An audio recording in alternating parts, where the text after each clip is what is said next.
ನಮಸ್ಕಾರ, ನೀವು ನೋಡ್ತಾ ಇದ್ದೀರಾ ನ್ಯೂಸ್ ಫಸ್ಟ್. ನಾನು ವಿದ್ಯೇಶ್ವರಿ.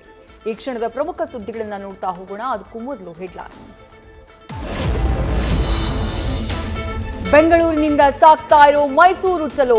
ಬಿವೈ ವಿಜಯೇಂದ್ರ, ನಿಖಿಲ್ ಕುಮಾರಸ್ವಾಮಿ ನೇತೃತ್ವದಲ್ಲಿ ಬಿಜೆಪಿ ಜೆಡಿಎಸ್ ಪಾದಯಾತ್ರೆ.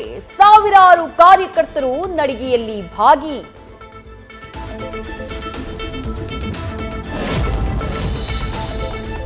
ಮೃತ ಪಿಎಸ್ಐ ಪರಶುರಾಮ್ ನನ್ನ ಕ್ಷೇತ್ರದ ಹುಡುಗ. ಪಾಪ ಆತನಿಗೆ ಏನಾಗಿದೆ ಅಂತ ನನಗೆ ಗೊತ್ತಿಲ್ಲ.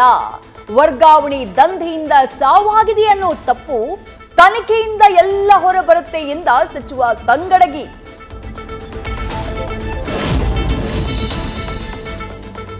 ವಯನಾಡ್ ಸಂತ್ರಸ್ತರಿಗೆ ಟೌನ್ಶಿಪ್ ನಿರ್ಮಿಸೋಕೆ ಕೇರಳ ಸರ್ಕಾರ ನಿರ್ಧಾರ.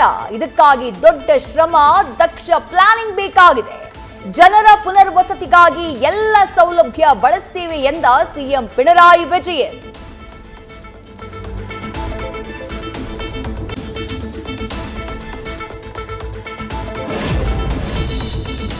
ಕೇರಳ ಭೂಕುಸಿತದ ಸಂತ್ರಸ್ತರ ನೆರವಿಗೆ ಧಾವಿಸಿದ ಕರ್ನಾಟಕ ಸರ್ಕಾರ 100 ಮನೆ ಕಟ್ಟಿಸಿಕೊಡುವುದಾಗಿ ಭರವಸೆ.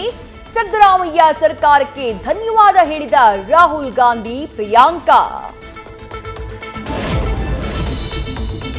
ವಯನಾಡ್ ದುರ್ಘಟನಾ ಸ್ಥಳಕ್ಕೆ ನಟ ಮೋಹನ್ ಲಾಲ್ ಭೇಟಿ. ಗೌರವ ಲೆಫ್ಟಿನೆಂಟ್ ಕರ್ನಲ್ ಹುದ್ದೆ ಹೊಂದಿರೋ ಲಾಲ್ ಕೂಡ ಸೇನೆ ಜೊತೆ ರಕ್ಷಣಾ ಕಾರ್ಯದಲ್ಲಿ ಭಾಗಿ.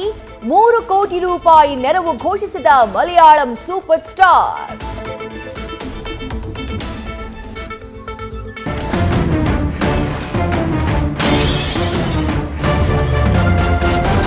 ನ್ಯೂಸ್ ಫಸ್ಟ್, ನಿರ್ಭೀತಿಯಿಂದ ನಿಮ್ಮ ಪರವಾಗಿ.